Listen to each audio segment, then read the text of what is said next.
All right, gang. Transformation Mindset 101, how to deal with life. Ben Dearman, KDR Fitness. First of all, I want you guys to understand that I'm coming at you when I'm talking about how to deal with life. I'm coming at you from somebody who had some shit happen to them. In 2016, I was diagnosed with Hodgkin's lymphoma. I went through approximately, so I had to do I did a chemotherapy treatment every 2 weeks, and I did that for almost 6 months.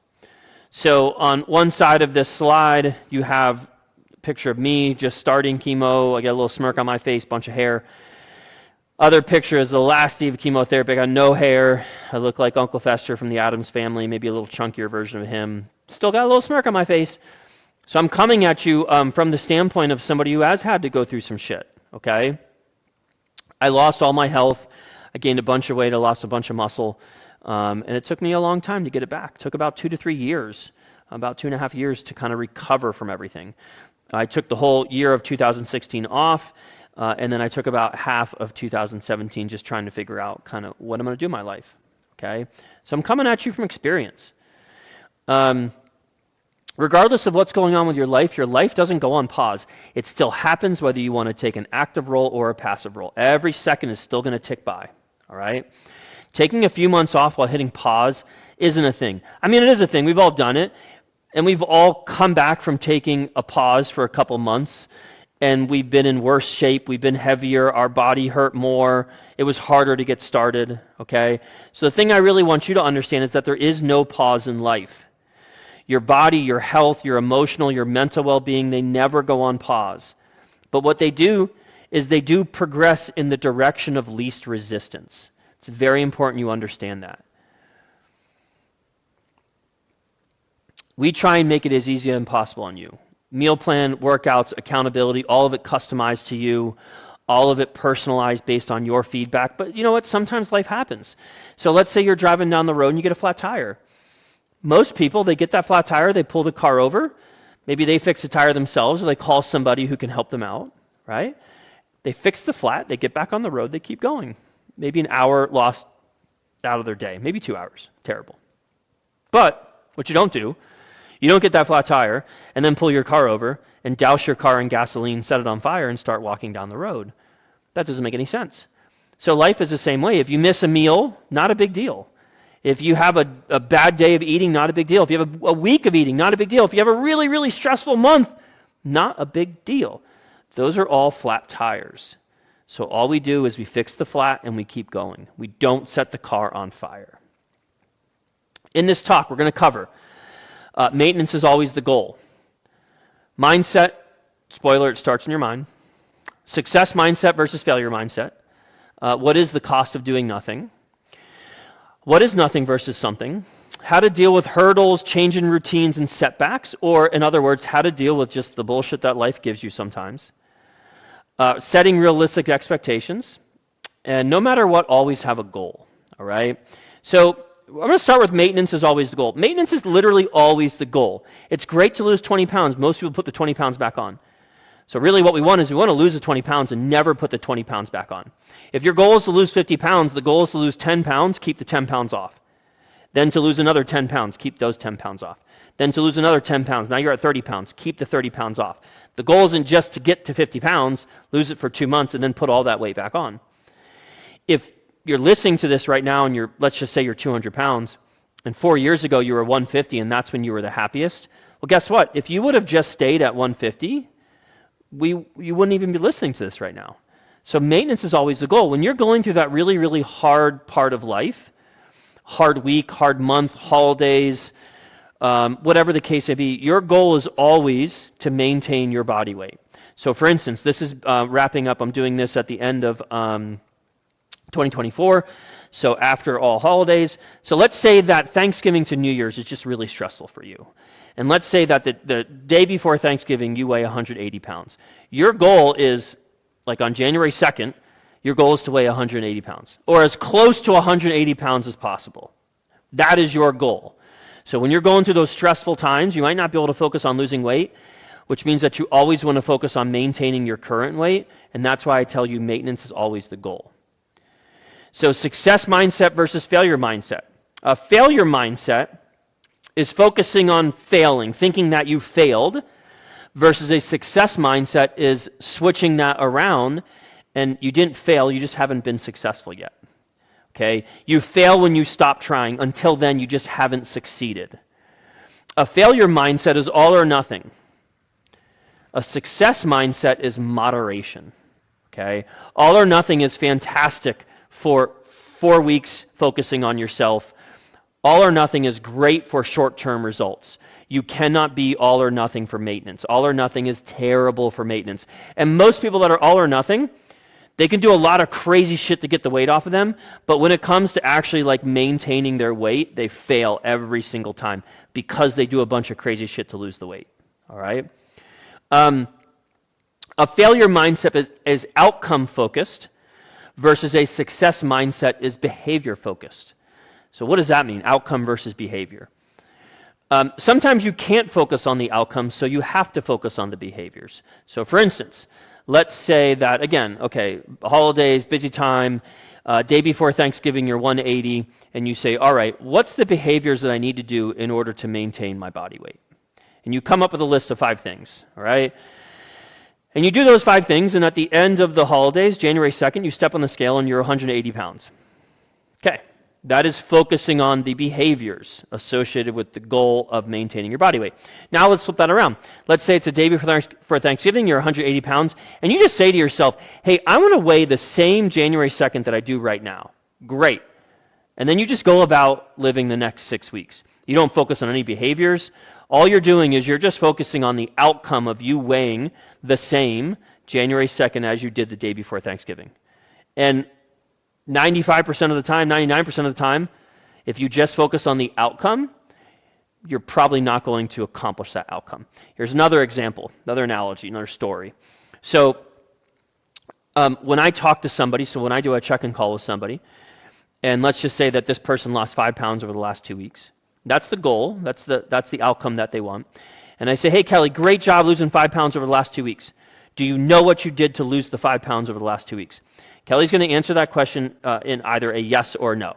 Yes, I know what I did, or no, I didn't know what I did. If Kelly knows what she did to lose the 5 pounds, then she understands the behavior associated with that outcome, which means that she will be able to replicate the behavior and she will be able to repeat the outcome. If she says, no, I don't know what I did to lose the 5 pounds, that means that she was just focused on the outcome of losing the 5 pounds, which means that she will most likely not be able to replicate and repeat the behavior for the next 2 weeks to lose the 5 pounds again. All right? So that is outcome versus behavior. Sometimes you can think about this, fake it till you make it. Another way you can think about this is, let's say you are trying to lose 50 pounds and you say, okay, well, what have people done in the past that were successful at losing the 50 pounds? Fake it till you make it. Or, what does someone do that has accomplished this goal in the past? So that's the idea of focusing on behavior versus outcome. Almost nothing in your life requires you to be all in. The only thing I could come up with is childbirth. Childbirth is probably the only thing where you need to be 100% committed to that particular outcome. That's it. Okay, I can't think of anything else that requires you to be 100% committed, all in. All right. The other thing with this is 80%. So 80%, basically, if I give you 10 things, and let's say that you do 5 out of those 10 things, that actually might be enough to give you the results that you want. Now that's 50%. Let's say that you do 70 or 80% of what I want you to do. You've drastically increased the likelihood of you getting the results that you want. So 80% really just means you should be doing 80% of what we're asking you to do. That is a success mindset. A failure mindset would be saying, I'm going to do 100% of what they ask me to do. No, you won't. Nobody does 100% of the time. Maybe like 2 days out of the week you do 100%. Maybe 2 days out of the month. But you're not going to do 100% every single day, okay? Unless you're like a robot, all right? And we don't train robots, so you're not a robot. So focus on doing 80%. 80% of what we're asking you to do is probably going to give you great results. Mindset starts in the mind. Big shocker. It's so weird. Well, what does that mean? Mindset starts in the mind. This is basically how you talk to yourself matters. The internal words that you use when you're talking to yourself matter a lot. So here's a couple things that we really hear that we try and get our members to reframe. I should weigh my food out. Fair. You could weigh your food out. Okay? So instead of should, we want you to use could. I can't eat breakfast. Okay? I want you to switch out can't with won't. I won't eat breakfast. Not I can't eat breakfast. For instance, I don't want to do X. So let's say we ask you, I say, hey, I want you to go for a 30-minute walk as soon as you wake up. And you're like, hey, I don't want to go for a 30-minute walk as soon as I wake up. That's fantastic. That's called honesty. And it's amazing when you're honest with your coaches and you're honest with yourself, right? So if I'm like, listen, I want you to go for a 30-minute walk as soon as you wake up, and you're like, I get it, but I really don't want to do that.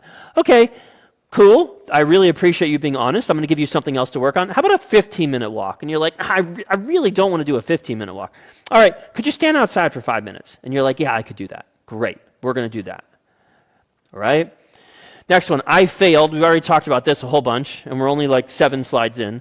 I failed. No, you were unsuccessful. You fail when you stop trying. That is when you fail. I can't. For instance, this is a big one. I can't have alcohol. Your friends ask you, like, hey, let's hang out. Or whatever. Somebody asks you, like, hey, do you want to drink? And you're like, no, I can't have that. No, you don't want it. Not I can't have it. It's I don't want it.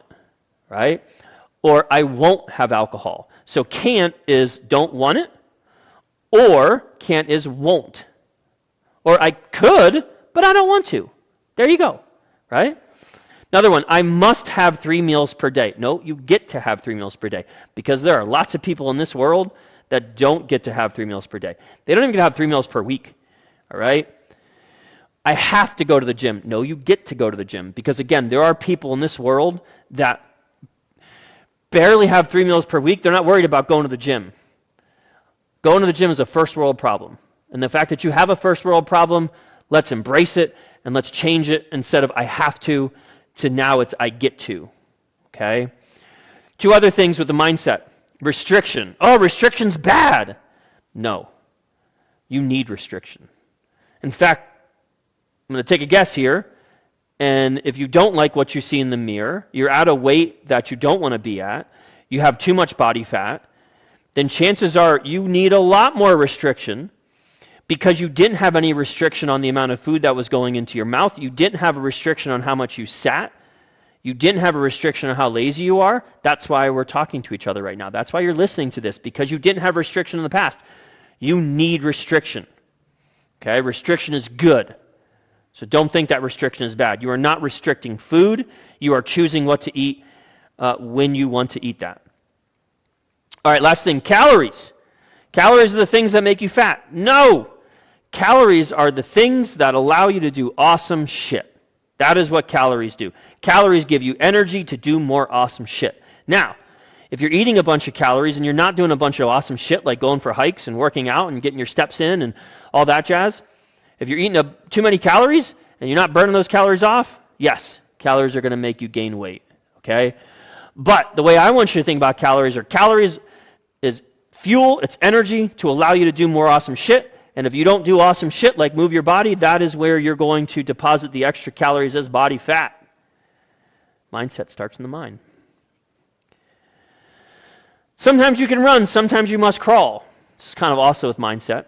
It starts in the mind. Life is going to happen no matter what. Okay, life is going to happen, unless you're dead, in which case that sucks. Sometimes you can run towards your goal, sometimes you need to crawl towards your goal. But forward momentum is the key. So for instance, holidays. Holidays might be a period of time for you that you need to crawl.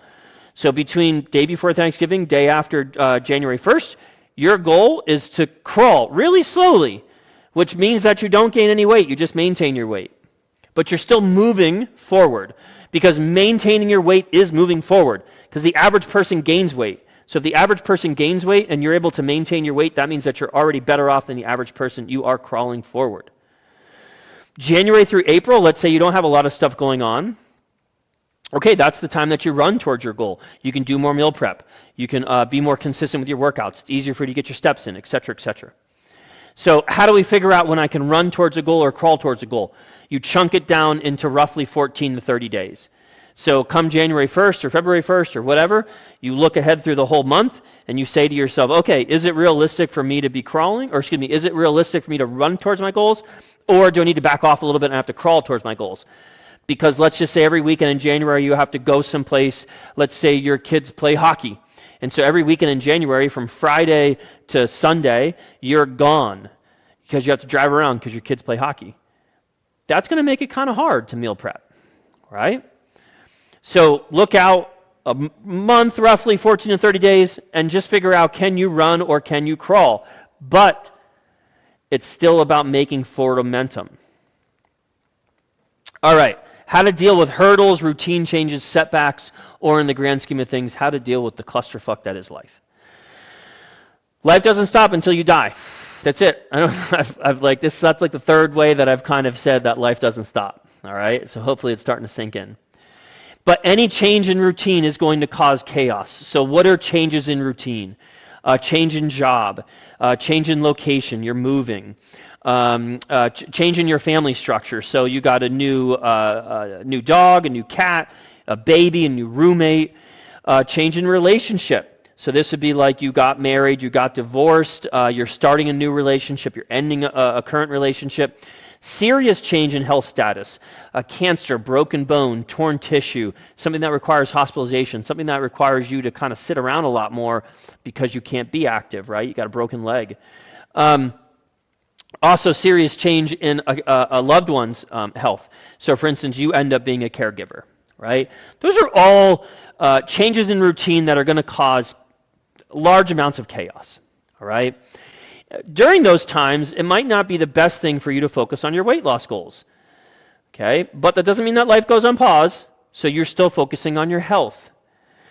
You should still be focusing on your health and exercise and movement through those hard times.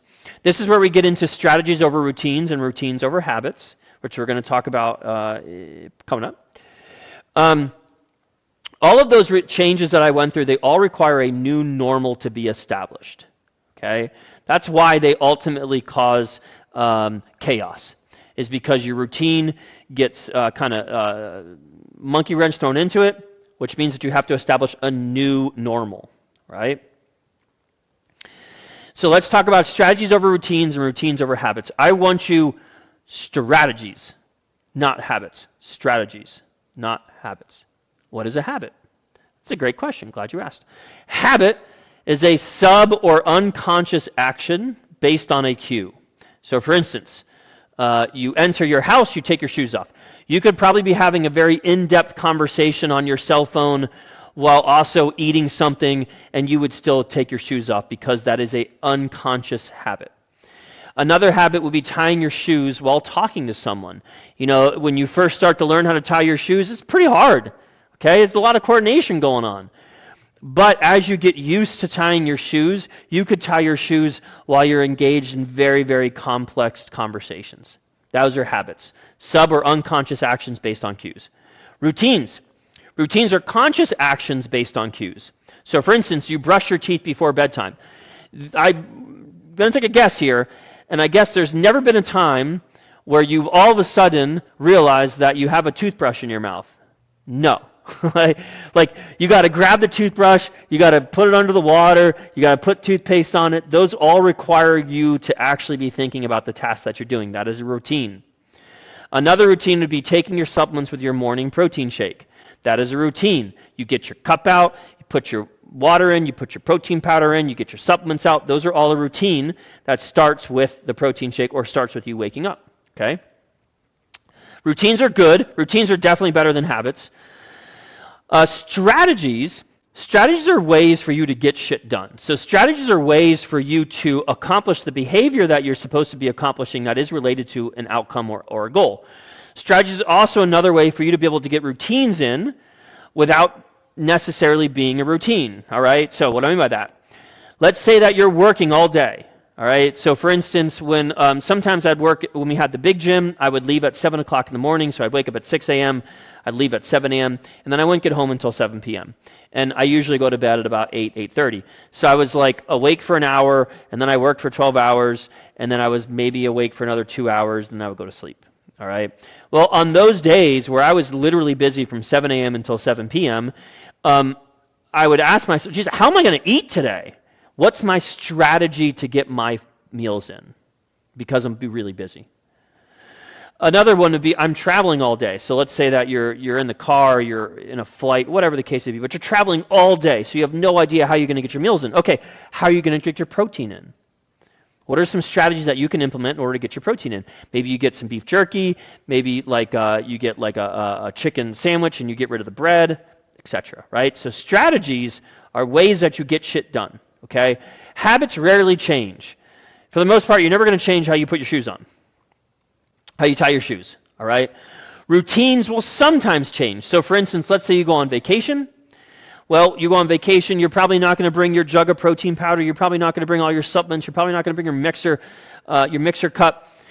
So your routine has changed, but your strategies never change. So if you have a bunch of different strategies in order to be able to get your protein in, it doesn't matter if you have a protein powder in your shaker bottle, because you have strategies to be able to get that protein intake in, right? That's why I want you to focus on strategies. Okay, how to deal with life. First of all, have a plan. Have a strategy. If you don't have a plan, you plan to fail. If you don't have strategies in place, you're going to fail, right? So what are your strategies to get your steps in when you're really busy? Maybe that's waking up an extra 10 minutes early. Maybe that's going to bed a little bit 10 minutes later. What's your strategies for getting your water intake in? If you tell me, yeah, I drink water, you probably don't drink enough. If you tell me I drink a half a gallon of water every day, there you go. There's a strategy. Strategy, how are you going to weigh yourself? You're going to weigh for a week. How are you going to weigh yourself? Strategy, your food. How are you going to eat? You're really busy. I get it. You're really busy. That doesn't mean that you don't eat. Okay? What is your strategy for eating? Sleep. Oh, I'm really stressed out. I understand that. That doesn't mean that you shouldn't sleep. What is your strategy for getting good sleep? A lot of how to deal with life is being proactive, not reactive, and a lot of people are very reactive, especially when it comes to their health, especially when it comes to their fitness, reactive. If you can't tell me, like today's Monday, if you can't tell me what time you're going to work out tomorrow, then I know that you're probably not going to be very successful at reaching your goals, because you're reacting to tomorrow before it's even happened. Right? Now, on the flip side, if you're like, yeah, I'm going to work out at 7 a.m., great. You proactively already figured out when you're going to get your workout in. You're probably going to be much more successful at reaching your goals because you're being proactive with that behavior. Acceptance. So acceptance is different than giving up. We go back to that flat tire analogy. You accept the fact that you have a flat tire. You call up your friend, your significant other, your mom, dad, whatever. You call somebody up to help you out, or you get out in the rain and you fix your own flat tire. That is acceptance. Giving up is pulling the car over, lighting the car on fire, and walking down the road in the rain. Okay? Acceptance and giving up, those are different. Never give up. It's when you give up, that is when you officially fail. So you never give up. All right. These are a bunch of things that we've heard people tell us. These have been current members. They've been wannabe members. Okay. I'll start when things slow down. Really common one. Cool. When's that going to be? Because as far as I know, life goes at you 100 miles an hour every second of the day. Once I make it over X, once I make it over the holidays, once I make it over Christmas, I'll start going to the gym. Like, no, you won't, because you'll figure out something else to put in the way, or something else will come up. When I have the time, I'll start working on my diet. Or when I have the time, I'll start working on myself. You have 24 hours in a day. It's the same amount of time that everybody has in the world. So when you have time, what do you mean? You already have all the time. You have to figure out what you're going to sacrifice in order to be able to do that. I just can't seem to get a break. My life is just so stressful. I just can't seem to get a break. Guess what? That's called life. And it's going to be like that until you die. So you can either be reactive to everything that's happening, or you can be proactive. I want to start in a month. That's when things will be slower. No, they won't. Because if you're telling me that you want to start in a month, chances are that month's going to go by and you're going to tell me that you want to start in another month. These are all things we hear on the regular from current members and from wannabe members. And these are all statements that prevent people from being healthier, being better, being fitter. And the best way to stay the same is to start tomorrow. And this is the truth, guys. I know this is tough love, but at the end of the day, you got some shit going down. So does everybody else. I just can't seem to get a break. Nobody gets a break. I'll start when my life is slower. That doesn't happen. All right? This is where I will often tell people, man, I'm really sorry that your cat just died. I'm sorry. I'm really sorry that your uncle just passed away. I'm sorry. I'm sorry that you're really busy. But I'm going to need you to suck it up, Buttercup. Because in the grand scheme of things, just because your uncle passed away doesn't mean that that is your reason then to go and drown yourself in 5 pounds of donuts. Okay? Suck it up, Buttercup. Tough love, I know. Don't be mad at me for saying that. What is the cost of doing nothing? Weight gain, big surprise. Doing nothing, going to gain weight. Decrease in functional capacity. This is basically your ability to do shit.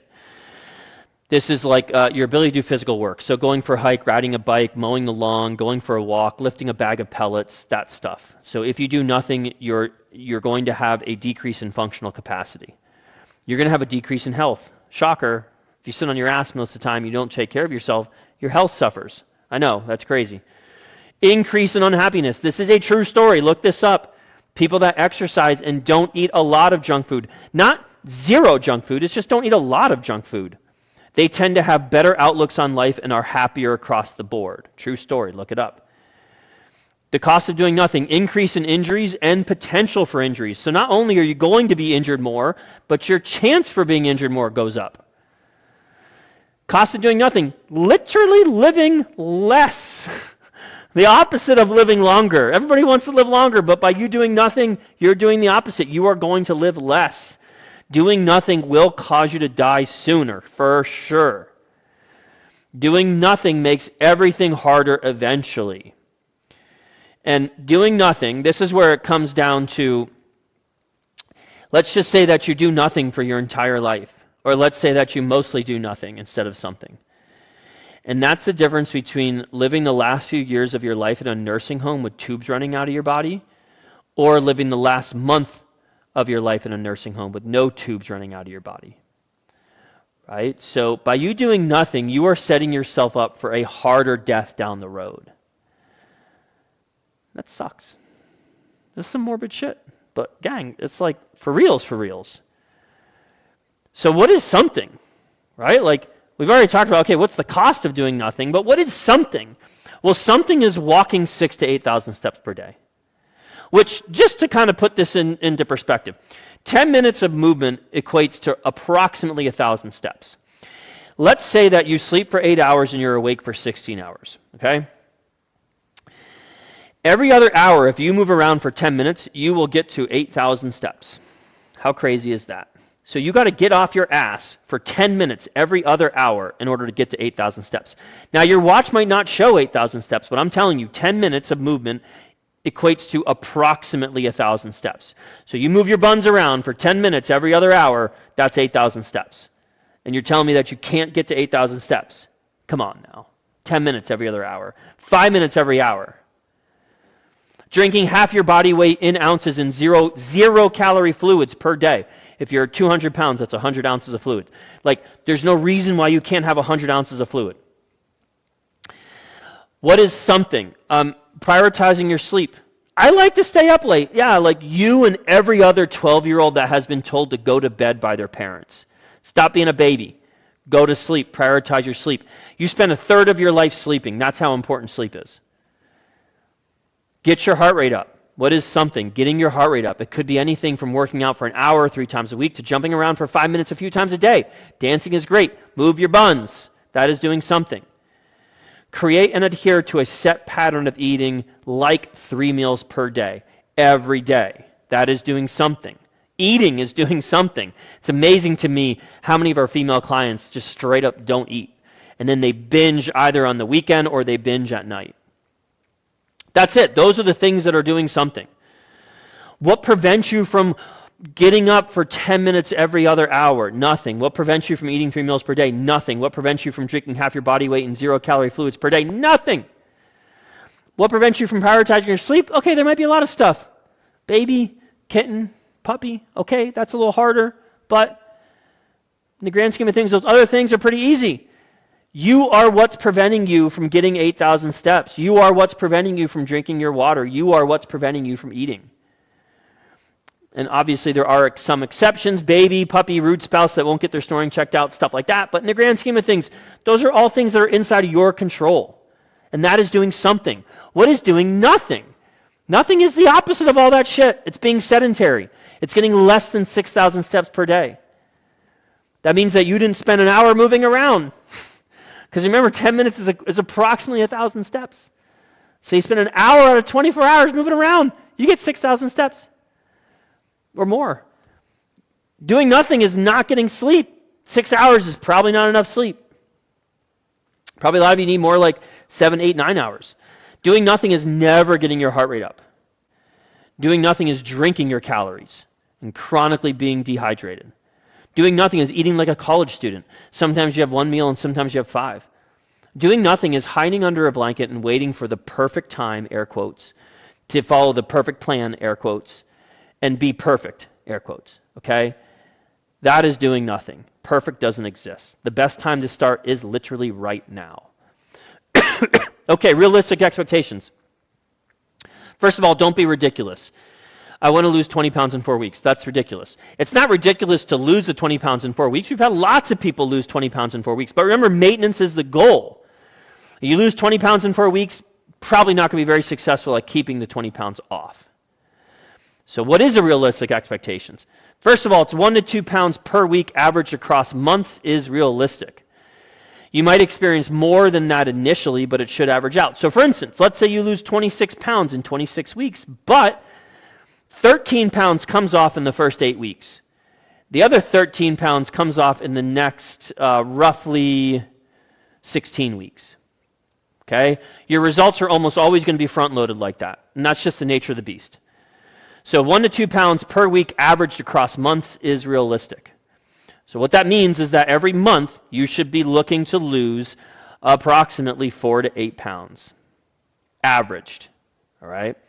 If you're going for a body fat percent drop, a body fat percent drop of 1 to 2% per month averaged over time is realistic. Again, let's say you're trying to lose 10% body fat and it takes you 10 months to lose that 10% body fat, but you lose 6 months in the first 4 months. Or excuse me, you lose 6% body fat in the first 4 months. Then you take the next 6 months to lose the other 4%. Right? Results are going to be front-loaded. Realistic expectations. Let's say you're going on a cruise in 2 weeks. Probably not the best time to focus on losing weight, at least not that you're going to be able to keep off. Let's say that you just got a new puppy and they're not letting you sleep through the night. Probably not the best time to focus on weight loss for some people. For some of you, no big deal. Not a problem. You got a puppy, that's it. For some of you, you got a puppy, you got a kitten, and you got a baby. That's going to be really hard to focus on weight loss. So make sure you're setting realistic expectations. Always have a goal. So I told you I'm a cancer survivor, all right? I gained 10 pounds when I went through chemotherapy. I lost 15 pounds of muscle. My oncologist told me I was the only oncology patient that he had that actually gained weight. And the reason, that was my goal. My goal was to make sure that I did not lose any weight. And the reason being is for something called cachexia. Now, cachexia is essentially when you're going through chemotherapy or when you're going through radiation, when you're going through cancer treatment in general, a lot of times your appetite goes down. And you kind of get hit with a double whammy because your appetite goes down, but in the meantime, you need energy, you need calories coming in order to be able to repair all the damage that's happening to you and to give your body energy in order to fight off the cancer, right? And ultimately not die. So appetite goes down, but you need extra calories because you're fighting things off, and so that is cachexia. Okay, so cachexia is essentially just specifically muscle loss related to decrease in appetite while going through cancer treatment. All right, and I wanted to make sure that I did not do that because if your body needs energy and it's not getting energy, then the outcome for various treatments related to cancer, they tend not to be as favorable. So I wanted to make sure my body had lots of energy to fight off all of that fucking shit that had to be pumped into my system in order for me to live. I had to make sure that my body was able to live while the other parts of it were dying that had cancer.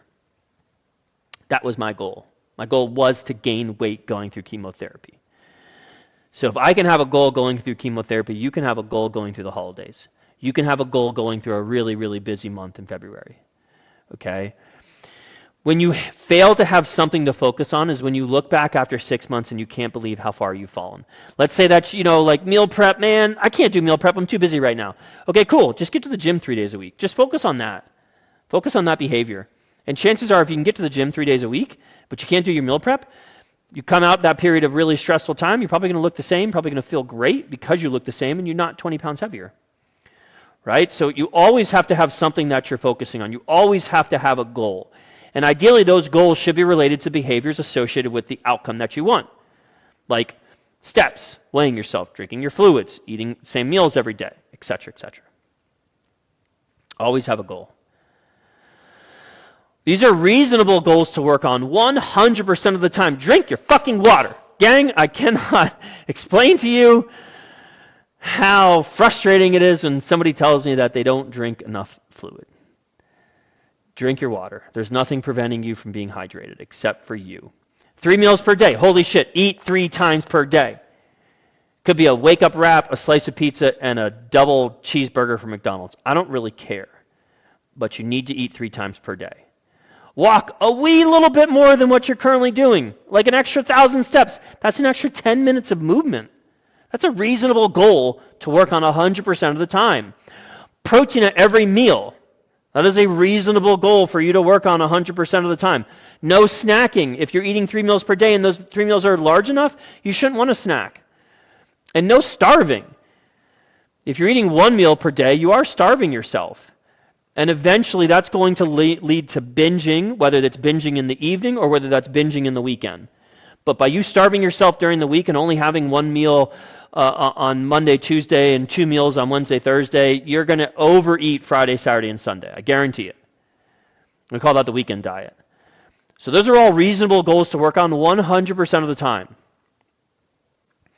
There are certainly extreme cases like the death of a son, daughter, mom, dad, that requires extensive time off for mourning as well as funeral arrangements and just dealing with stuff.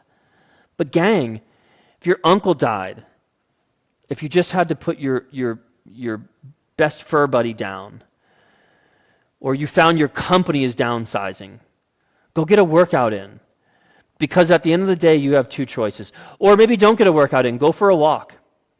At the end of the day, you have 2 choices. Hide under a blanket and wait, or suck it up, buttercup, and move on. And just accept the fact that, hey, this is life, this is a hurdle. I'm going to take some time to mourn. I'm going to take some time to deal with this shit, a couple days, not 6 months. And then you're going to get back on the horse. You're going to get back on the car that you didn't pull over, set on fire, and keep going. We've had people show up to the gym the night after they put their best furry pal down. They left feeling better than when they came in. We've had people show up for a workout the day they found that their mom died. They cried throughout the entire workout, and they came up to us afterwards and they were like, thank you, I feel better than when I came in. We've had people leave their sick kids at home to get a workout in. Guess what? Kid's still going to be there sick when you get home. The kid was still sick when they got back, but the mom felt better after a workout than when she did before she came in. It's amazing how a workout can make you feel. A lot of times I will tell people when they come in for a workout, if they're in a bad mood, I will say, listen, you're 1 workout away from a good mood, or at least a better mood than when you came in. Okay? And if every single time life throws you a curveball, punches you in the face, if every single time you're like, no, I just can't work on anything right now. I can't work on my health. I'm just too busy. Then I want you to get used to saying this. My health and mental well-being are not a priority to me. When you don't eat 3 meals in a day, that's what you're saying. My health and mental well-being are not a priority to me. When you don't drink enough fluid, you're telling everybody and you that your health and mental well-being are not a priority to me.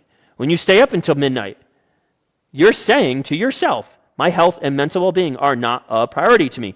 And that's okay, but be honest about it. Don't say, oh, geez, I can't fall asleep. Oh, I just can't drink that water. Oh, I can't eat 3 meals a day. No, it's you're prioritizing something else. Let's be honest. Because if you're not honest with me, that means you're not being honest with yourself, which means that we're not going to be able to coach you and change. Okay? That is exactly what you are saying when you choose not to do something simple like drink more water or eat 3 meals per day. You are saying, my health and mental well-being are not a priority to me. Well, guess what? If you don't prioritize your health and mental well-being, who will? Nobody. The only person whose job that is yours. That is your job. It's nobody else's job to prioritize your mental health and well-being. That's your job. So stop blaming life and start accepting that life happens, shit happens. So let's come up with some strategies to be able to overcome those hurdles that get thrown in every single person's life. All right, gang. Transformation Mindset 101, how to deal with life.